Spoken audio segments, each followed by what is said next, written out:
That useless old man can sleep on the streets.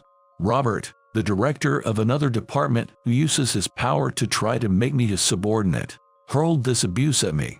I was shocked by the unbelievable scene I witnessed in my own home. That's because my wife Catherine, who I thought had been supporting my dream of becoming an artist, was secretly mocking me behind my back. It was the moment when all the happy times we'd had since getting married crumbled away. "Thank you very much." Huh? I put on a brave face in front of Robert and Catherine, then left. Even though the place I was just in was my own home, why did I have to be the one to leave? But I couldn't stay in the same space as them in the middle of their conference to badmouth me. Later, I would meet an artist I admired at a certain art museum. At this time, I had no idea that this encounter would lead to revenge. My name is James Wilson. I just turned 50, and I'm an ordinary company employee. There's nothing particularly remarkable about me compared to others, but I do have some confidence in my art skills. While working at a small company, I was striving to achieve a certain dream. That dream was to hold an art exhibition. I had wanted to be an artist since I was little, but I'm not hoping for too much. Mom, Dad, when I grow up, I'm gonna be an artist and make everyone smile. That's a wonderful dream. I'm sure you can make it happen, James. Yay, that's right. Once you've decided on something, don't give up. We want you to walk the path you want to take. I understand the harshness of reality, so I'd be satisfied if people could simply enjoy the paintings I create. My wife Catherine is the one who supports me in this. Catherine, who's 20 years younger than me in her 30s, was an employee in a different department at the same workplace when we first met. A few years ago, at a group date I was forcibly made to attend by a coworker. We hit it off and became close. If I could meet a wonderful person like you, I'm glad I attended this group date that I wasn't interested in. I'll have to thank my friend who invited me later. I only attended because my coworker told me to, but I'm glad I met a wonderful person like you, Catherine. And we have similar hobbies too. Catherine, who looked much younger and more beautiful than her actual age, really stood out. So I was worried whether she would like someone with an ordinary appearance like me, but it seems that was an unnecessary concern. After that, we went on several art museum dates, got married, and have lived happily together until now. Catherine basically handles the housework, but on my days off, I did what I could to help out. I leave all the money management to Catherine, but I want to work hard so she can live comfortably. Catherine is a wonderful person full of thoughtfulness. I'm sure you can make your dream come true. After all, you paint such wonderful pictures. Everyone will surely notice how great your works are. She tells me this every time I finish a painting. I thought she was a reliable, understanding person who supported my dream more enthusiastically than anyone. So even if my own dream didn't come true, I intended to cherish her. Yet I never imagined such a betrayal was waiting for me. If I could turn back time, it's the kind of terrible event I'd want to tell my past self about. It was the rainy season, with a steady drizzle continuing to fall. I headed to my company, thinking about the work I was painting in my home studio. After putting my umbrella with raindrops on it in the umbrella stand, I opened the door to the advertising department. I put my things on my assigned desk and was spending the time until work started relaxing, when I heard voices talking. It seemed that people in nearby seats were getting excited about a certain topic. "Hey, did you hear? I heard Mr. Norris is coming to America." Really? That's rare, since he's usually active overseas. Apparently, a famous artist is coming to America. I was listening intently, and the name sounded familiar to me. Unable to contain my excitement, I found myself tacking to them. "Is that story true?" They seemed surprised that I suddenly joined a conversation. They looked at me suspiciously, but quickly filled me in on the details. "Oh, yes. Come to think of it, Mr. Wilson, you were a fan, right? Mr. Norris is coming to America this weekend, it seems. He's holding an exhibition at an art museum in New York City, and will also participate in an event there. When someone paints such wonderful pictures, of course it piques your interest. I'm not usually into that stuff, but I really love Mr. Norris's work. Mr. Chuck Norris is an artist who will turn 60 this year. He's world famous and has many fans. The delicate works he creates are so captivating. They enchant even those who aren't interested in art. He was a remarkable person who naturally made you want to create works like his someday. As I was thinking this, it was time to start work, so I focused on my job. I do various small tasks at the office, often supporting other people's work, especially for new employees who have a hard time handling their own work. I always kept an eye out for them. You can take it slow, no need to rush. Oh, don't worry, I'll put this back in its proper place for you. Even now, I was talking to an employee and returning the new employee manual they handed me to the shelf. In the midst of this, a man called out to me. It was Robert Thompson, the director of the sales department. For some reason, this man in his mid-30s saw me as an enemy. He became a director at a young age and was a competent person, but he often looked down on others. 3 years ago, when I helped with work in the sales department due to a certain incident, his attitude was terrible. Back then, he said things like this to me every day. "We don't need a slow, useless old man in his 50s who can't even do his job properly. I don't need your help, so hurry up and go back to your own department." His attitude annoyed me, but quitting the job on my own would inconvenience the other employees. So back then, I endured it every day and let his abusive language go in one ear and out the other. I wondered why Robert had come to this department. As I was pondering this, he headed towards a famously beautiful female employee in this department. Your handkerchief was on the floor in the hallway. It seemed he had just come to deliver a lost item. He handed over the handkerchief with a smile, but for some reason took out his smartphone and his expression changed. Then, with a hurried look, he left. Maybe there was some trouble in his department, but there was no need for him to come deliver it during work hours. Perhaps he came right away because she was beautiful. Come to think of it, I remembered he had an eye for beautiful women. If a woman he had his sights on was being hit on by another man, he would get incredibly grumpy. In the afternoon, after taking a lunch break, I was remembering past events as I worked. It was about when I first met Catherine. I was remembering when I tried to invite her to lunch. When it was break time, I was heading to where Catherine, who worked at this company back then, was. From the opposite direction, Robert and Catherine were walking together. It's a disaster for the people in our department to get food poisoning from a gift. Yeah, he's a real troublemaker. Oh, he's gonna get it good. They seemed to be talking about a recent incident. After that, Catherine noticed me and ran over to me, and I didn't think too deeply about it.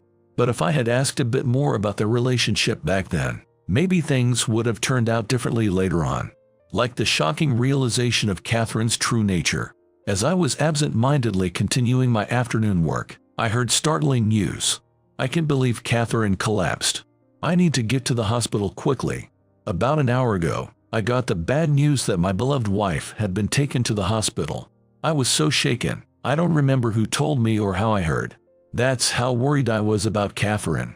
Someone who happened to be there apparently accompanied Catherine, but that was no consolation.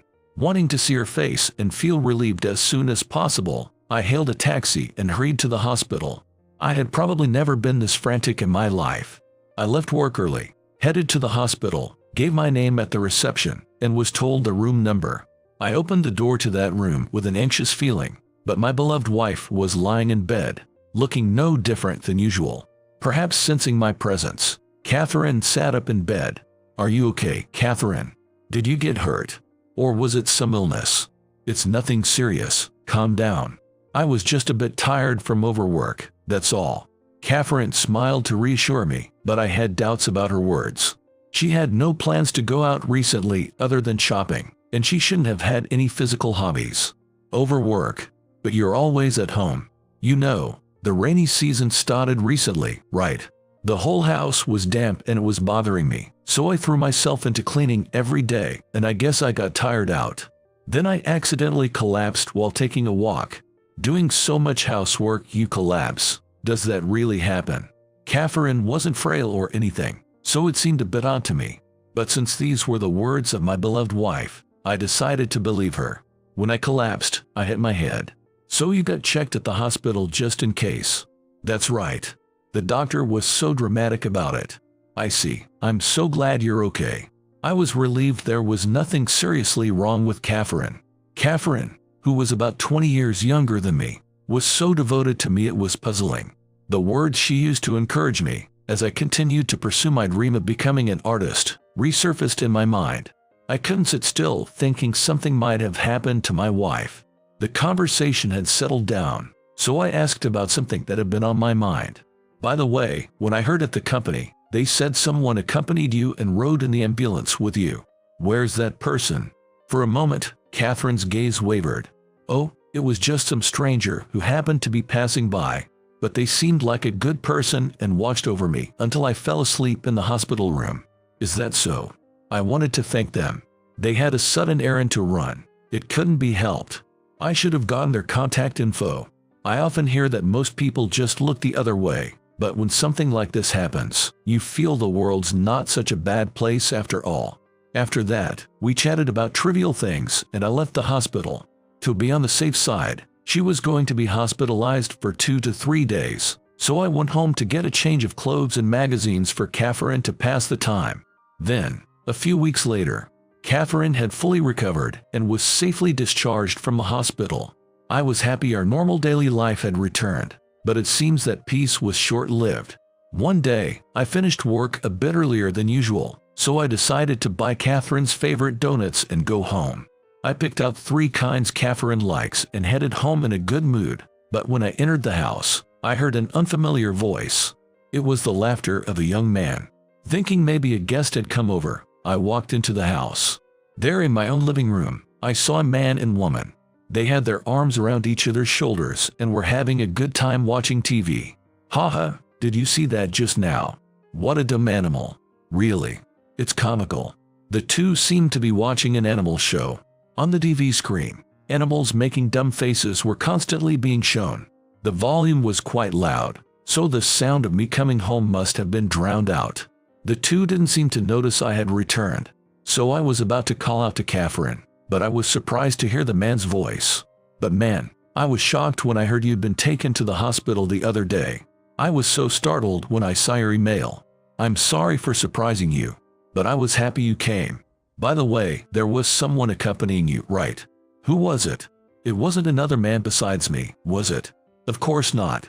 That person was a man from the neighborhood. Don't worry about it. The owner of the voice chatting happily with Catherine was Robert. Okay then, that's fine. Hey, let's name people who resemble the animals we just saw. Sounds fun. Okay, I'll go first. That slow animal earlier resembles my James. No doubt. When we worked in the same department, he was slow at his job. The two were laughing vulgarly and getting excited, apparently in the middle of a bad-mouthing session. After that, they continued watching the dumb animals on TV and naming people who resembled them. Your husband sure is late today. You miss him not being here. Of course not. It's more relaxing when he's gone. He's always thinking about unrealistic things. It's exasperating. There's no way he can become an artist with such crude paintings. Mocking laughter and a stream of abusive language. Hearing Catherine's words, I was so shocked I doubted if this scene was real. But when I pinched my cheek, I felt realistic pain in that spot. Hey now, that's kinda pitiful for your husband. Seeing a scene I absolutely didn't want to believe, I dropped the donuts I was holding. That sound must have finally made them notice me. Catherine and Robert looked my way. Were you two having an affair? Catherine didn't answer my question, but Robert opened his mouth while laughing through his nose as if mocking me. Humph. That's right. That's right, you slow fool. You finally noticed. Robert, who said that and came right up to me, casually put his hand on my shoulder. That look on your face is priceless. I've wanted to do this for so long. I fell for Catherine first, but you went and married her. Hearing those words, Catherine called out to Robert in a sweet voice. Don't misunderstand, Robert.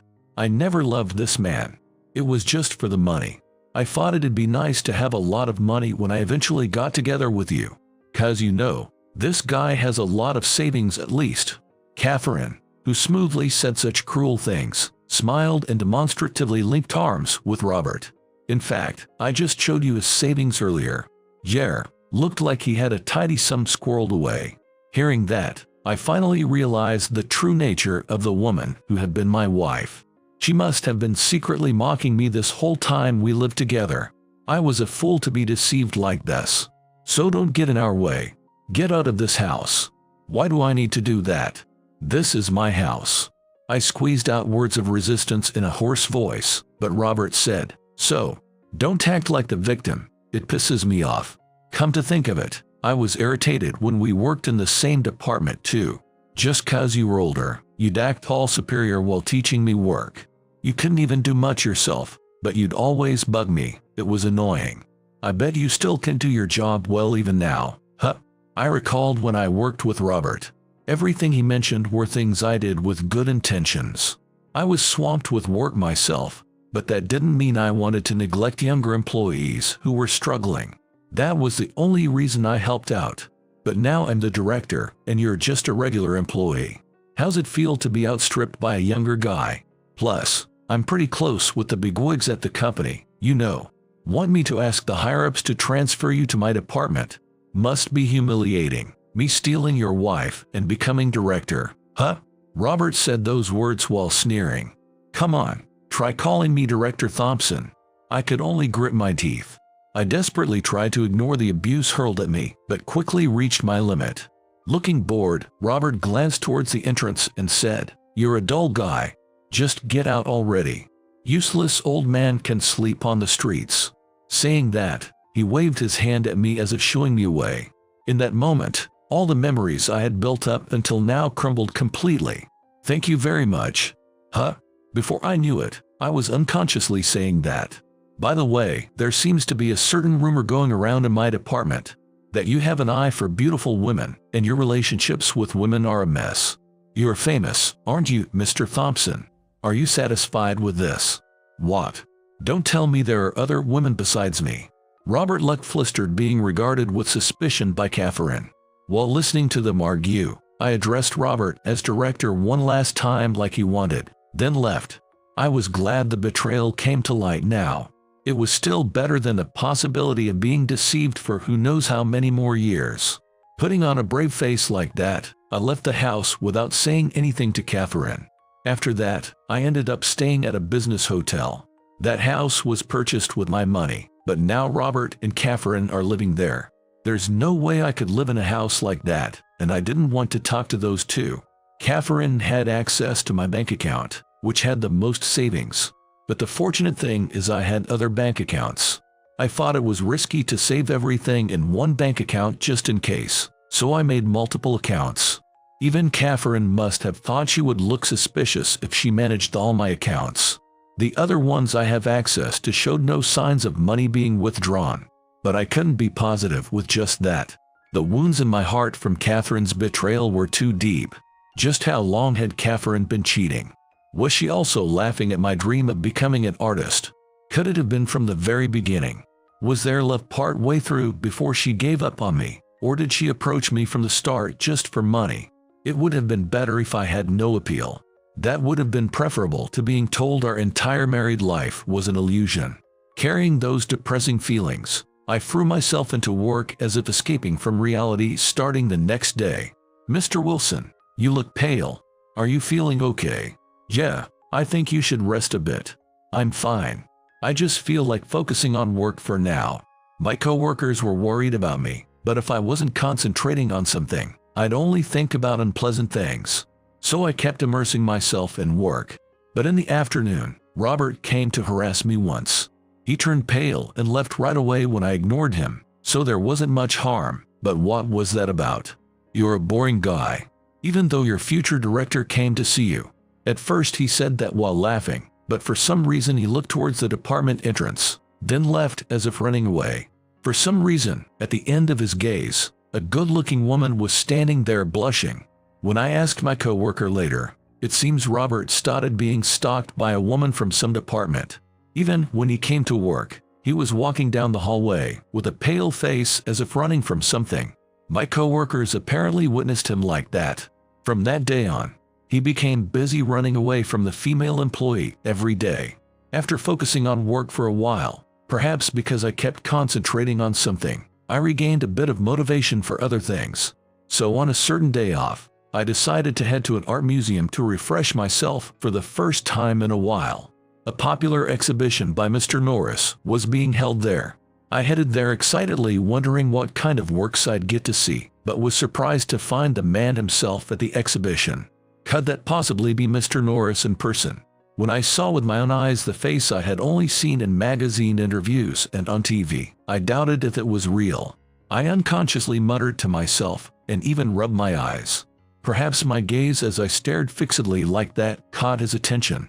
Mr. Norris, who had been quietly standing in a corner of the museum, spoke to me. "Do you need something from me?" "No, I'm sorry for staring." Mr. Norris's voice was calm, and I felt my nervousness dissipate even though it was our first meeting. "That's all right, I'm used to it. But you don't look so good. Are you feeling ill?" "I'm okay. Just had a lot going on lately, and I'm tired." I put on a brave face and answered so as not to worry the person I admired. But I must have been mentally worn down. Without realizing it, tears were spilling from my eyes. "I'm sorry. I just found out about my wife's affair recently, and well, I thought I could still hang in there, but maybe I had reached my limit emotionally." When the tears flowed, it felt like a taut thread had snapped. You don't need to rush. Shedding tears is just doing what's necessary for your heart to recover. If you need to, try letting out all the painful things that have happened until now.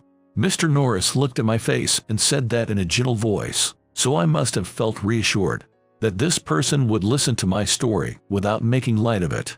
After that, I continued crying for a while as I talked about what had happened to me.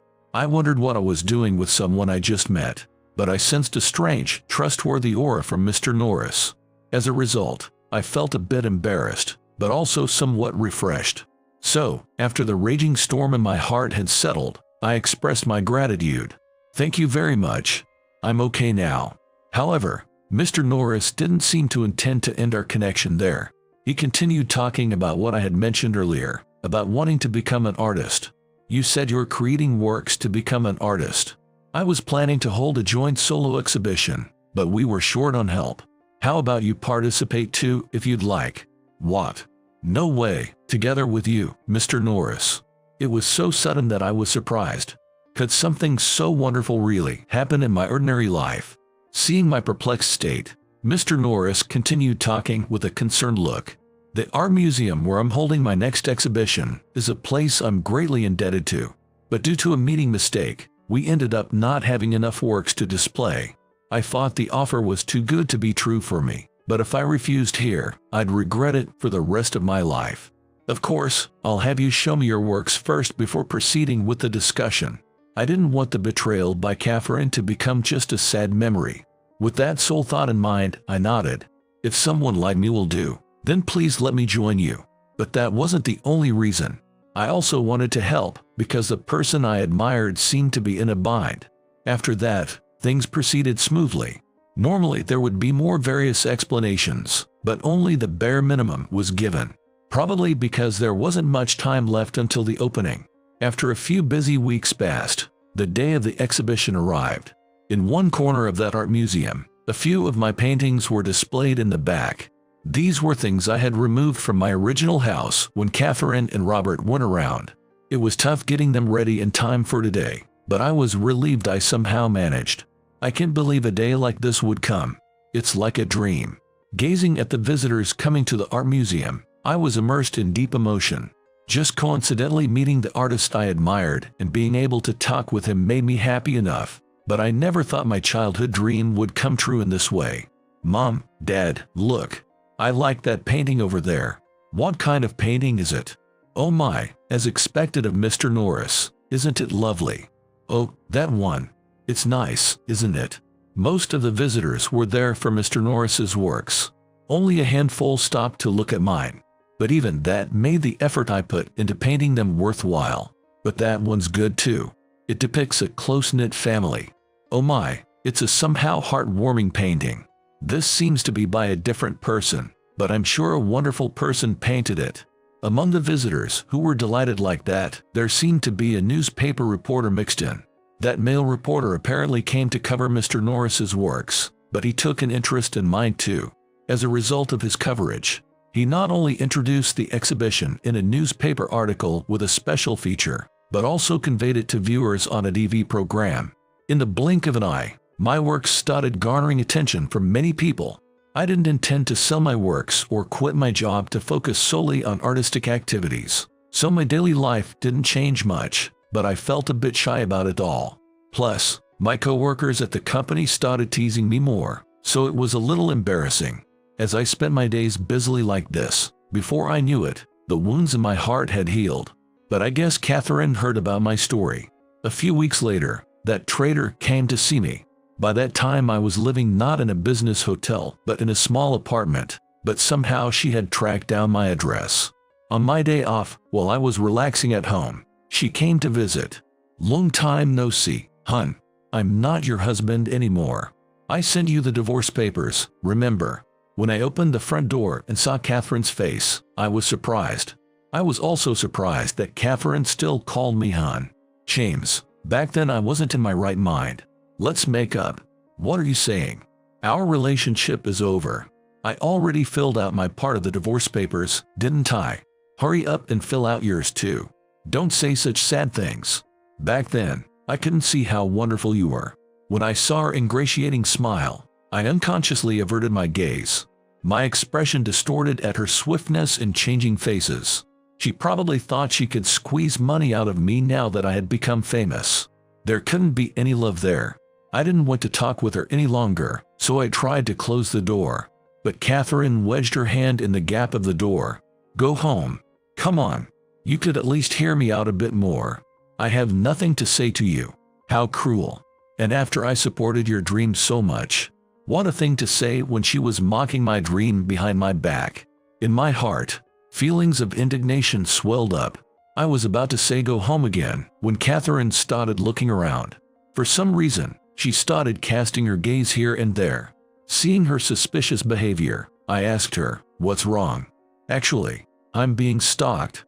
A persistent weirdo is following me around, and it's really troubling me. Won't you try to help me, your former wife?" I certainly thought it sounded tough, but even so, I couldn't bring myself to want to help her. I could still tolerate the cheating. I don't have much confidence in myself, and you were young and beautiful, Catherine. But I absolutely can forgive you for laughing at my dream. Hurry up and get out of my sight already. So that's what I said, but she made a displeased face. "Don't keep moping about the past. That was just a joke. Please. You're the only one I can rely on now. I'll do anything, so let me in. Go ask Robert or something." Dismissing Catherine's pleas, I made her remove her hand that was wedged in the door gap. Then, without a word, I quietly closed the door. She must have gotten irritated that things didn't go her way. Catherine hurled abuse outside for a while, but it got quiet after about an hour. I checked through the peephole just in case, and she wasn't there. I hope she never shows up in front of me again, if only to avoid troubling the neighbors. After that, the joint exhibition I held with Mr. Norris ended successfully. I was happy to receive many impressions from coworkers who heard about it and came to see. It was very good. Looking at it put me in a cheerful mood.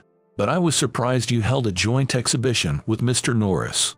Yes, really. The paintings made my heart feel warm. Where in the world did you two meet?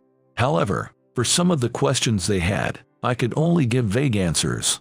I didn't want to talk about the incident with my ex-wife, given the circumstances. In the midst of this, Mr. Norris started regularly contacting me. He seemed to have taken a liking to my works, and we had various exchanges about creating art. Your pieces have a lot of works with smiling families, but what made you decide to paint that theme? I thought that among the various groups in the world, family is the smallest group. If that group is overflowing with smiles, I thought they could surely do their best and keep living no matter how tough things got. I see. That's a lovely way of thinking. You seem to have a talent for creating works that support people. In my private life, the person supporting me ended up betraying me, so you could say it's an ironic result.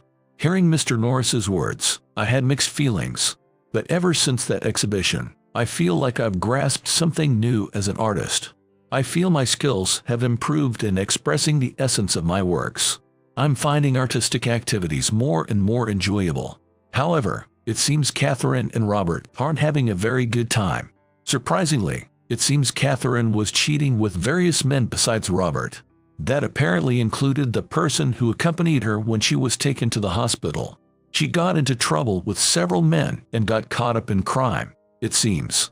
Before, she often had a tired look on her face, apparently because her dates frequently overlapped. Those circumstances were told to me by the neighborhood ladies from my old house. While I was at work, there were rumors she was often walking around getting cozy with men. I saw Catherine briefly the other day, and she seemed to be fighting with a man. You're dating a beauty like me, so at least treat me to that much. A stingy man with an ugly mug like you has no value. We're through. What? You weren't serious about me. Her personality hasn't changed at all, it seems. I almost felt a bit sorry for the man she toyed with. That way of dealing with the opposite gender must have invited disaster.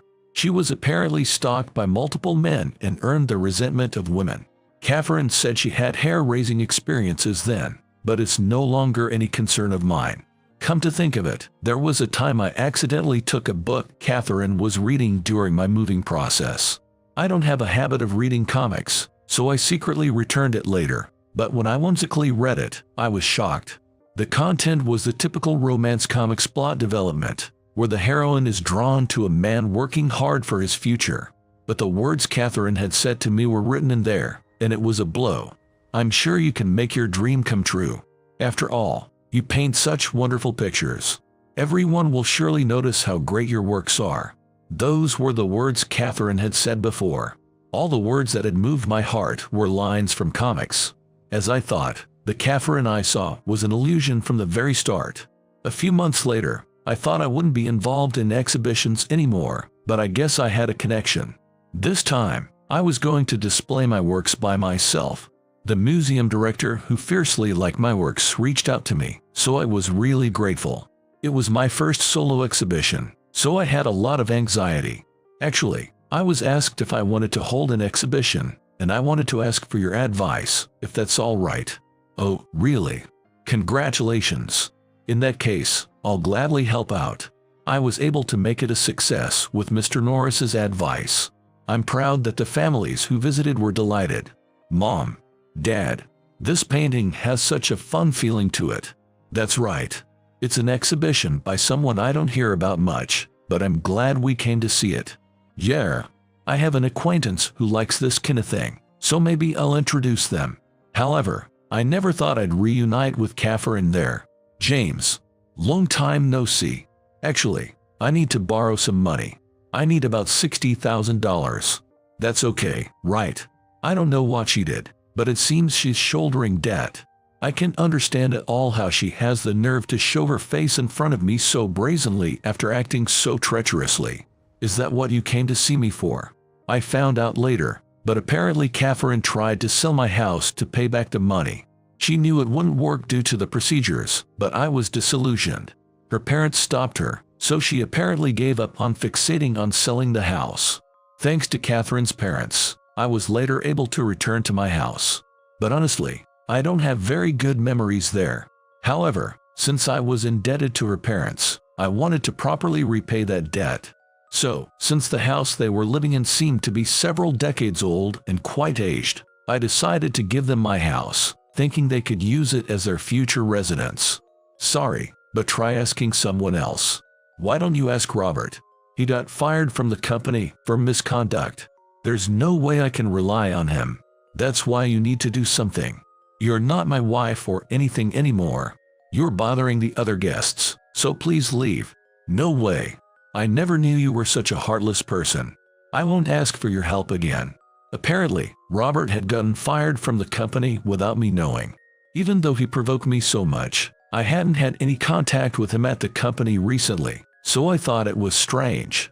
Come to think of it, I feel like my coworkers were just recently gossiping about him. Something about Robert getting hit on by a delusional woman who even barged into his home, and he was looking pretty haggard.